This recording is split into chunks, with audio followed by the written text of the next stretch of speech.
Aujourd'hui, il est beaucoup plus intéressant pour un propriétaire de louer en location saisonnière. Cela rapporte beaucoup plus et on a beaucoup moins de difficultés et la fiscalité est beaucoup plus faible. Il faut être un vrai saint laïque sur certains territoires aujourd'hui pour faire de la location à l'année. Résultat, beaucoup de propriétaires passent de la location à l'année en location saisonnière. Il y a une véritable évaporation et une tension de plus en plus grande sur le marché de l'immobilier.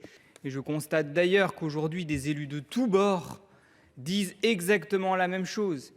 Ils disent que progressivement, dans un certain nombre d'endroits, nous avons des habitants qui sont remplacés par des touristes. Non seulement ça déstabilise le locatif, mais en plus ça déséquilibre le côté hôtelier et l'hébergement et aussi l'économie. Des restaurants qui sont ouverts le vendredi, le samedi, le dimanche, au prix de Paris, qui sont plus là pendant la semaine pour les gens qui habitent sur place, que tout ça crée un très grand désordre, monsieur le ministre, et je crois qu'il faut vraiment y mettre bon ordre. Je le dis, il n'y a pas que du Airbnb.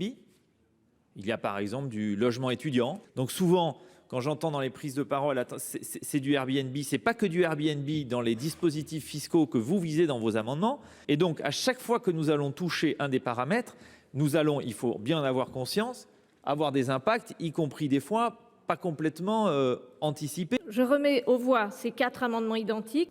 Ils sont adoptés.